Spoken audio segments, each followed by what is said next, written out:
Bonjour à toutes et à tous, c'est Romain de l'Atelier des Options pour Wall Street Hebdo, le rendez-vous que nous préparons chaque semaine avec Paul et que vous retrouvez tous les lundis à midi sur la chaîne YouTube de l'Atelier des Options pour bien entamer la semaine à Wall Street. Comme toujours, on ira zoomer sur le calendrier hebdomadaire et les principaux rendez-vous de la semaine. On fera un focus sur le S&P et la volatilité pour voir les intérêts en jeu sur ce marché et les niveaux graphiques importants. On s'intéressera aussi au ratio put-call des valeurs qui vont publier cette semaine et puis on fera un petit flashback sur la semaine précédente avec des ratios qui ont bien fonctionné. Paul a détecté aussi pour vous des volumes inhabituels sur quelques valeurs qui peuvent donner des idées de configuration et pourquoi pas de trade. Et puis, comme toujours, le cas de Paul, on terminera par un cas de pédagogique et un cas concret à appliquer éventuellement cette semaine.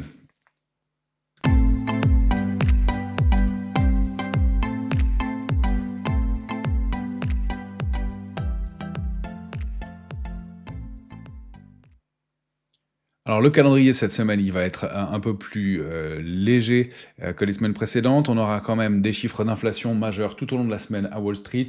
Mardi, l'indice des prix à la consommation, corps mensuel, donc le gros chiffre d'inflation, ce sera probablement le gros rendez-vous de la semaine. Et puis les ventes au détail et les prix à la production qui confirmeront ou non les chiffres précédents. Donc semaine sous le signe de l'inflation à Wall Street. Du côté des publications, ça se calme un peu, mais on a encore quelques publications intéressantes à suivre.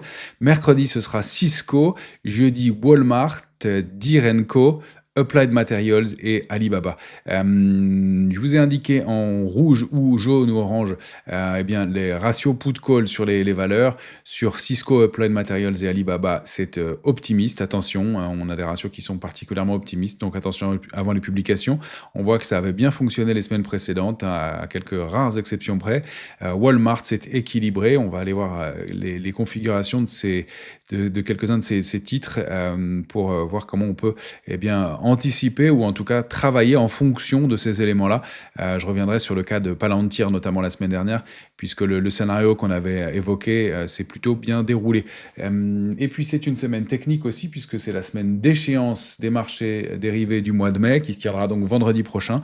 Ça n'est pas une échéance majeure, mais c'est quand même toujours un pivot de marché, d'autant plus qu'on attend des éléments quant à la rencontre entre la Chine et les États-Unis, et donc ça peut alimenter de la volatilité. Et comme toujours, si ça n'est pas le gage de fort décalage de marché comme le dit la légende, ça peut être pour des questions d'équilibrage et d'arbitrage technique, des décalages accentués en cas de franchissement ou de rupture de certains niveaux techniques qu'on va justement aller observer ensemble dès maintenant. Alors, vous avez à l'écran le graphique du S&P en hebdomadaire. Sur la semaine, le S&P il a baissé un petit peu, moins 0,47% après 2 semaines de rebond marqué. On a toujours ce déficit d'intérêt qui est quand même assez surprenant dans un marché qui s'est quand même repris depuis quelque temps, puisque on voit que la position ouverte sur la semaine a baissé de 1,49%. Alors, ça nous indique qu'il n'y a pas eu de pression baissière au cours de cette petite semaine de baisse. En revanche, ce qu'on voit, c'est que globalement, la position ouverte ne fait que baisser depuis le rebond entamé depuis cette séquence du 21 avril. Pas la première partie du rebond, mais cette deuxième séquence de rebond avec plus de 9% de rebond et une position ouverte qui a baissé de 4% au final. Donc, des gros acteurs, des opérateurs majeurs du marché qui manifestement n'ont pas accompagné ce rallye, en tout cas sur les marchés dérivés, même si on a vu de beaux rebonds. Ça reste haussier graphiquement. Et puis ce qu'on peut dire du côté du ratio put-call, avant de zoomer en journalier, c'est qu'on est à 1,08, donc un ratio complètement équilibré à Wall Street, contrairement au ratio européen d'ailleurs, contre 1,083 la semaine dernière, donc on n'a pas de changement majeur.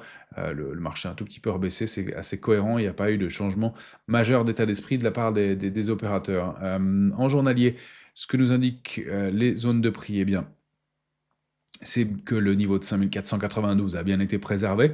On est allé tester le haut du range à 5686, donc le range 5492, 5686 parfaitement. On est installé au-delà de ce gros pivot, de cette grosse zone de support à 5638, mais on n'a pas trouvé le relais depuis plusieurs séances et on voit ces bougies, ce petit mouvement qu'on appelle un mouvement en haute vague, avec des petites bougies d'indécision. Et la bougie de la semaine, je n'ai pas assez zoomé dessus, je reviens sur la bougie hebdomadaire, est un grand doji porteur d'eau, puisque le corps est quasiment au centre de la bougie, il est presque parfait. Ce doji, ça traduit complètement l'indécision, donc ça ne donne pas d'intérêt directionnel, mais justement la grande indécision de la part des opérateurs et cet échec à franchir la borne haute du range. Je reviens en journalier un instant pour bien détailler les enjeux. Si on arrive à déborder 5686, bien la cible suivante, elle est située pour l'instant tirée à ce niveau de prix qu'on va afficher tout de suite. Voilà, 5880. Ça, c'est la prochaine cible en cas de débordement, avec ce gros plafond de verre à 5770. On en a plusieurs fois parlé, hein, c'est le niveau sous lequel le marché a été parti à la baisse, avait formé ce pullback avant d'accélérer. Donc c'est vraiment un niveau clé, cette grosse médiane de ce range 5686, 5880 va être vraiment déterminante. Donc pour l'instant, on reste haussier tant qu'on est au-delà de ce niveau d'alerte vraiment intraday, hein. Si on dézoome, et je reviens pour les enjeux techniques sur les niveaux d'alerte de court, moyen et long terme, vous voyez qu'ils sont loin maintenant, hein. L'alerte de court terme, c'est 5492 sur le S&P. L'alerte de moyen terme, cette zone 5220, 5258, et celle de long terme, elle est située sous 4953. On en est loin pour l'instant. En revanche, 5770, niveau clé à déborder pour bien réaccélérer et confirmer le mouvement haussier et peut-être retrouver un peu d'intérêt du côté des marchés dérivés. C'est quand même l'élément qui laisse des doutes pour l'instant. Sur le VIX, on va zoomer en journalier. Le parcours baissier, bien qu'on avait pressenti, continue à se mettre en place. Je ne reviens pas sur les éléments qu'on avait donnés en termes de cible avec la théorie des gaps, hein, qui nous permet de viser 20-22 sur le VIX. On n'en est plus très loin maintenant, 21,68 en clôture de cette semaine, de la semaine précédente. Attention, retour au-delà de 23,35, ce sera un premier warning, et puis 24,84, probablement réactivation haussière du VIX, donc risque sur les marchés. Pour l'instant, on continue à évoluer à nouveau en zone de vigilance depuis 2 séances maintenant, et donc on prend le chemin de redescendre vers notre cible idéale à 20,22, pourquoi pas d'aller chercher le support à 18,36.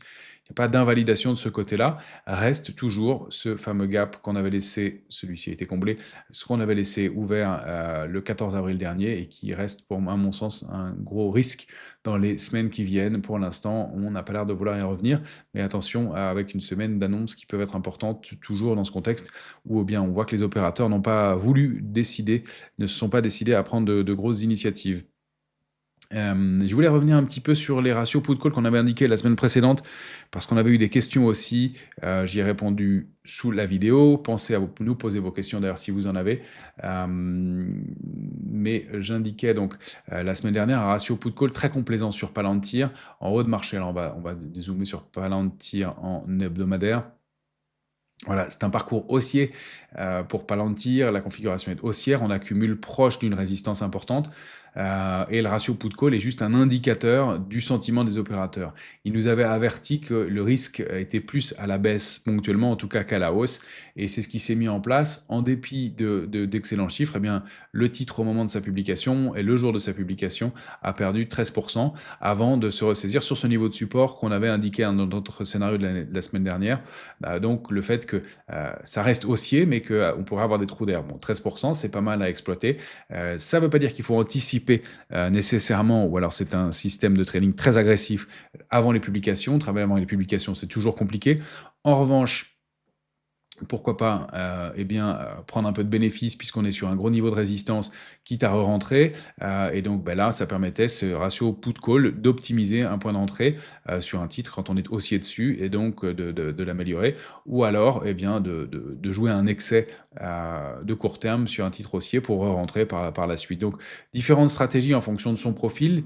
On n'indique pas ce ratio pour anticiper nécessairement. Les plus agressifs peuvent décider de le faire, mais c'est quand même très agressif de travailler en amont des publications, mais ça donne une idée de l'intérêt, et c'est le résultat, c'est la publication elle-même qui va être déterminante et qui va jouer sur l'évolution du marché et non pas le ratio en lui-même.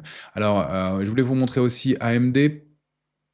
AMD, à l'inverse, on avait indiqué beaucoup de prudence sur AMD. La hausse s'est confirmée puisque sur la semaine, le titre progresse de un peu plus de 4%. 4,09% sur la semaine. Donc vous voyez, de façon inverse, eh bien, on était moins inquiet sur ce titre, même s'il y a eu de la volatilité au moment de la publication. Nous étions moins inquiets, mais les opérateurs étaient plus prudents sur la publication d'AMD. Donc en l'occurrence, ça a été un bon indicateur aussi pour eh bien, se reprendre. On indiquait beaucoup de prudence sur Novo Nordisk, et bien là, ça n'a pas fonctionné parfaitement. Donc voilà, c'est pas une martingale qu'on propose ici, puisqu'on a baissé de 5% par pile sur la semaine sur Novo Nordisk, mais la réaction au moment de la publication a été haussière. Le titre a commencé à monter avec un gap, et puis il a rebaissé un peu. Là, les résultats sont plus compliqués, et donc pour le titre, c'est le fondamental qui joue, c'est la micro et les publications en elles-mêmes qui ont pris le dessus. Mais pour autant, au moment de la publication, le titre s'était repris. Voilà, petit zoom technique et explicatif. On va aller s'intéresser évidemment maintenant aux valeurs qui vont publier cette semaine. Je voulais zoomer sur 4 valeurs d'entre elles. On ne va pas s'attarder trop longtemps, mais allez regarder les configurations. On a Walmart qui va publier en premier lieu. Alors Walmart, voilà la configuration graphique. On a indiqué un ratio put-call équilibré. Attention sur Walmart, dont vous avez le graphique ici en hebdomadaire. Le titre évolue à mon sens dans un range qui est 91,10, 98,70. On a un gros plafond de verre à 98,70, des niveaux intermédiaires ensuite. L'enjeu, c'est de sortir de ce niveau et de continuer à la hausse. Reste qu'on a eu des petits moments de prise de bénéfice quand on zoome en journalier sur le titre contre ce niveau de résistance à 98,70. Pour l'instant, on évolue à l'intérieur du range. Donc, on n'est pas dans un range, dans une configuration très prudente de la part des opérateurs, mais on n'est pas non plus dans une configuration euphorique. On est entre deux eaux, donc on va voir si l'enjeu est que le titre reste haussier, et donc si on arrive à préserver ce niveau intermédiaire dans ce range 94-86 pour aller ensuite franchir le niveau suivant. On est un peu entre deux eaux, mais attention, on est contre un gros niveau de résistance avec quelques rejets contre ce niveau-là pour l'instant. On a un ratio put-call, encore une fois, qui est un petit peu indécis, qui ne donne pas d'extrême, donc pour l'instant, on peut peut-être poursuivre à la hausse, mais encore une fois, un peu de volatilité. C'est pas le cas de figure le plus marquant de cette semaine, mais on voulait regarder aussi Deere & Co. Là, je vous l'ai mis en rouge vif, Deere & Co, parce que on est en haut de marché. La configuration graphique Deere Company, hein, donc le fabricant de matériel agricole américain. On est en hausse, en haut de marché. On a débordé une résistance majeure à 488,20. La configuration est haussière. On a un petit plafond de verre là, intermédiaire à 494,43. Et pour l'instant, un mouvement haussier qui s'est formé avec du volume. Donc c'est haussier sur Deere, mais attention, on a un ratio put-call qui est très très optimiste, donc prudence, il peut y avoir des trous d'air sur le titre, un peu de la même façon qu'on avait pu en avoir sur Palantir, et dans ce cas-là, aller chercher peut-être des niveaux de support intermédiaires, 478,45 en sera un. Alors il y en a des plus proches, hein, ici à 480, 90, 478,45, et puis on a un niveau de support ici à 469,40. Donc attention à des contre-pieds sur Deere qui vraiment indiquent beaucoup d'optimisme de la part des opérateurs. Autre publication de la semaine, c'est Alibaba. Alibaba que je vous affiche ici. Le titre eh bien, affiche aussi un ratio put-call optimiste, donc un peu de prudence. On est dans un grand range sur Alibaba, à mon sens, après être sorti d'un large triangle, d'avoir fait une accélération aussi remarquée, d'avoir été chercher une cible idéale à 143,80. Bien, le titre a marqué des configurations de rejet contre ce gros niveau et se réinstalle un range plus bas. Donc, à mon sens, le petit range actuel, c'est 118,16, 130,03. Le range large, c'est 107,30 en bas. On est entre deux eaux et on est très optimiste sur le titre, pas autant par exemple que sur Deere & Co, mais on a quand même un peu de prudence à mon sens à avoir en amont de la publication. Je voudrais réajuster un petit peu, c'est 117,45 le gros support. Donc attention au retour à 117,45 et à la rupture de ce niveau qui pourrait envoyer plus bas à 107,30. Donc pour l'instant haussier, mais on bute contre ce niveau de résistance intermédiaire à 130,03. Si on arrive à le déborder, bien on ira rechercher la cible suivante et le ratio put-call aura été non inutile, mais il se trouve que d'arriver comme ça après un rebond avec encore une fois pas mal d'optimisme, ça peut entraîner de la volatilité, pourquoi pas une petite baisse. Donc on est un peu prudent pour entamer cette semaine manifestement sur les publications. On va jeter un œil à Applied Materials. Dans les semi-conducteurs, Applied Materials, c'est compliqué et le ratio put-call est optimiste aussi. Applied Materials avait formé un avalement haussier la semaine du 7 avril. J'enlève l'ellipse pour qu'on voit mieux la configuration graphique. On a préservé ce niveau de 144,71 sur lequel on s'est appuyé avant de réaccélérer à la hausse, mais on est bloqué par ce niveau de résistance majeure à 158,40. Alors on évoluait au sein d'une structure en biseau, elle est moins flagrante ici, mais quand on la regarde en mensuel, vous allez voir que l'oblique baissière était très propre, marquée une fois, deux fois et trois fois ici. Donc on a bien débordé cette oblique baissière, on réactive la dynamique haussière sur Applied Materials, mais on reste capé par ce gros plafond de verre à 158,40. Or, on aborde cette publication avec beaucoup d'optimisme. Donc encore une fois, il ne s'agit pas de dire que Applied Materials va baisser, tout dépendra de la publication, mais on sait que les opérateurs l'abordent de façon plutôt optimiste, donc il peut y avoir un peu de volatilité. En revanche, comme on a eu des signaux intéressants, notamment un avalement haussier, et puis le débordement de cette oblique baissière, bien sûr, repli, on pourrait considérer des stratégies d'achat. Donc, encore une fois, configuration plutôt intéressante. C'est plus à court terme qu'on va être plus prudent. Et si on avait bien acheté le titre, eh bien, pourquoi pas prendre un petit peu de bénéfice avant la publication. Ça peut être aussi l'autre configuration, quitte à se replacer par la suite. Voilà pour Applied Materials, Alibaba, Direnco et Walmart. Et puis, on va terminer on va avancer dans notre vidéo avec les volumes inhabituels détectés par Paul. On a d'abord la valeur Wolfspeed. Wolfspeed, graphique hebdomadaire que vous avez ici. Le titre a buté contre la borne haute d'un biseau baissier, donc c'est normalement une figure d'épuisement. On avait enfoncé la borne basse du biseau baissier, bien marqué ici par 3 points aussi, 1, 2 et 3 points. On avait enfoncé la borne basse, puis réintégré, tentative de réactivation haussière, mais regardez, la semaine dernière, message assez négatif, on bute contre cette résistance à 4,64. On forme un avalement baissier en hebdomadaire. Dans un petit rebond, on n'est pas tout en haut de marché, mais c'est quand même significatif puisque ça veut dire que les acheteurs avaient la main et que c'est les vendeurs qui l'ont reprise en fin de semaine, dans des volumes qui ont un peu accéléré vendredi. Et on constate en plus qu'on a eu des achats de put 2 et 2,5, prix d'exercice 2 et 2,5 sur mai et juillet. Donc ça donne comme niveau des niveaux que vous avez ici. Vous avez 2,04. J'ai pas mis le 2 parce que on est vraiment trop proche du support à 2,04. Mais donc manifestement, il y a eu de gros achats d'options de vente. Donc des opérateurs qui sont pessimistes sur le titre. Et comme on a buté contre la borne haute du biseau, eh bien, on a un risque de réaccélérer à la baisse. On a préservé 3,28, mais sous 3,28, la cible c'est 2,04, donc un écart significatif. J'enlève les traits, je vous indique habituellement les niveaux d'achat de put, mais là la configuration est très zoomée. Le risque sous 2,04, c'est d'aller chercher un gros niveau de support de long terme, puisque c'est un titre qui avait qui avait testé ce gros niveau de support, là, il y a très longtemps. J'étais remonté jusque en une échelle logarithmique. Je suis remonté assez loin. Je vais vous le montrer. Avec ce niveau de support, voilà, qui avait été testé, qui nous permet d'aller chercher des données historiques sur le titre. On était remonté à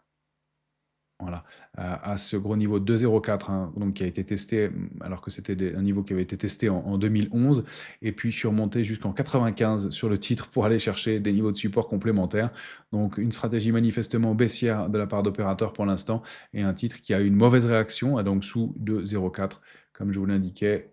Le risque, c'est d'accélérer à la baisse en direction de 0,70 si on rompait ce gros support qui a été préservé et qui date de 2011. Donc sous 3,28, danger jusqu'à 2,04. On aura un petit intermédiaire ici aux alentours de 2,44, mais c'est là où ont été achetés les puts. Donc manifestement, le parcours baissier du titre, en tout cas pour certains opérateurs, n'est pas terminé. Autre titre sur lequel un volume important a été détecté, c'est UBS. Je vous affiche ici le titre UBS AG, donc le titre coté à Wall Street, et non pas le titre coté en Suisse sur le Virtex. Donc attention, avec les niveaux de prix, c'est bien le code UBS, mais UBS Group AG, l'ADR. Donc, UBS, c'est bien un rebond manifestement important qui s'est mis en place, un Island Reversal avec accélération haussière. Au-delà de ce support à 29,66, on arrive non loin de l'oblique et de la ligne de tendance haussière de long terme que je vous remontre ici en hebdomadaire. Ligne qui avait été testée plusieurs fois hein, et historiquement sur le titre depuis 2023, testée une fois, deux fois ici moyennement, 3 fois parfaitement et 4 fois ici. Donc l'oblique est bien. On l'a rompu cet oblique en gap, on a réintégré le gap sur l'ADR. Attention, on ne l'a pas encore réintégré sur le titre UBS réellement. Et donc Paul a détecté pour vous ces gros achats de call. Donc achat de call 32,50 sur le titre. Je vérifie ici. Voilà, c'est 13 000 calls de prix d'exercice, 32,50 sur l'échéance du mois de juin à 80 centimes. Donc 13 000 calls achetés, donc c'est une position quand même significative sur le titre UBS, échéance juin, donc manifestement un opérateur qui s'attend à un mouvement haussier complémentaire au-delà de 32,50 d'ici l'échéance du mois de juin. On rappelle que s'il l'a bien acheté et qu'il revend son option durant la durée de vie de l'option, donc avant l'échéance du mois de juin, il peut être gagnant aussi sur la stratégie, mais manifestement, il anticipe un mouvement au-delà de 32,50. Or, si on passe 31,56, eh bien, le range 29,66, 31,56 étant débordé, la cible suivante, c'est 33,46. Or, ça correspond parfaitement à un niveau de prix et de résistance intermédiaire avant 34,69. Donc, un parcours peut-être aussi intéressant à surveiller. En tout cas, c'est le pari d'un des gros acteurs du marché. Et puis on va terminer comme chaque semaine par le cas d'école que nous a trouvé Paul. Cette semaine, on va s'intéresser à Google, Alphabet Google, je vais prendre le titre GOOGL et on va faire un bull put spread sur le titre. C'est une configuration que Paul a testée 145 fois par le passé, qu'il a backtesté. J'en profite pour vous rappeler ici le fonctionnement des stratégies de l'atelier des options. Paul utilise des backtests dans le temps sur des configurations graphiques en fonction de certaines configurations d'accélération baissière, de niveau de prix, et va, grâce à ça, eh bien, essayer de trouver pour vous des stratégies et pour lui aussi, et pour nous, puisqu'il traite pour compte propre évidemment, eh bien, des stratégies qui vont permettre d'avoir un ratio de risque-gain intéressant. En l'occurrence, ce bull put spread que je vous montre à l'instant a obtenu un ratio de 95% de gain sur 145 opérations. Alors, ça n'est pas une martingale, c'est juste un backtest qui est fait sur le passé, c'est donc une probabilité ici. Encore une fois, cette stratégie n'est pas un conseil, c'est juste une vidéo à but pédagogique et les prix d'exercice sont choisis scrupuleusement par Paul en fonction du backtest et en fonction de niveau de delta précis, à chacun d'ajuster sa stratégie en fonction de son money management, de son expérience et de sa façon d'aborder le risque. Toujours est-il que le bull put spread fonctionne de la façon suivante, je vous le rappelle, on va vendre un put hors de la monnaie, donc a priori sous les derniers cours de la semaine dernière, pour encaisser une prime. On va acheter un put plus bas en fonction de sa sensibilité au risque et du niveau auquel on veut bloquer sa stratégie. Et puis eh bien, on va obtenir en fonction de ça un point mort qui sera plus haut ou plus bas eh bien, selon le niveau auquel j'ai acheté ou vendu le put. Alors plus je vais vendre mon put haut, plus je vais encaisser de prime et mon point mort va diminuer un peu. En revanche, si je remonte mon assurance et que j'achète un put plus haut, eh bien ça va me coûter plus cher et mon point mort va diminuer. Le but de la stratégie, eh bien, c'est de terminer sur une expiration de 45 jours au-delà de ce niveau de vente de put dans l'idéal pour encaisser la totalité de la prime vendue. Je perdrai la totalité de la prime sur l'achat, mais je gagnerai le crédit offert par la stratégie. En revanche, eh bien, si le titre passe sous mon niveau de vente de put, eh bien, à l'échéance, je devrais acheter le titre. Donc, il faut aussi avoir en tête qu'on peut se retrouver acheteur de la position. En revanche, je bénéficie d'une marge intéressante en fonction de mon point mort. Si, par exemple, on vend donc sur des prix sur ces niveaux-là, eh bien, on va avoir une marge non seulement lié au niveau de la vente du put, mais du point mort grâce à ma stratégie globale. Donc on peut avoir une marge complémentaire de baisse du titre qui va en fonction de la stratégie qu'on va mettre en place, 4, 5, 6, 7, 8, 10%, selon le niveau d'agressivité qu'on aura sur cette stratégie-là. Donc voilà le scénario pour la semaine à venir, on verra. La configuration graphique de Google s'y prête par ailleurs, puisqu'on est dans un range 147,80, 163,90. Le titre a bien préservé ce niveau de support et rebondi dessus pour l'instant. On n'a pas réussi à déborder 163,90, ça fait pas partie des titres les plus forts pour l'instant, mais encore une fois, l'intérêt du bull put spread, c'est d'envisager un mouvement haussier modéré, et donc un rebond sur ce support paraît envisageable. Si toutefois le titre débordait 163,90, la cible suivante elle est située un peu au-delà de 179,40, cette grosse résistance à 180,20, donc un mouvement haussier dont on pourrait profiter avec cette stratégie qui permet d'avoir un risque bloqué en dessous du niveau d'achat de put que vous aurez décidé. Voilà les éléments que nous voulions vous proposer pour cette semaine. Soyez prudents, continuez à nous poser vos questions et à réagir comme vous le faites de plus en plus dans le suivi de cette vidéo que vous retrouvez.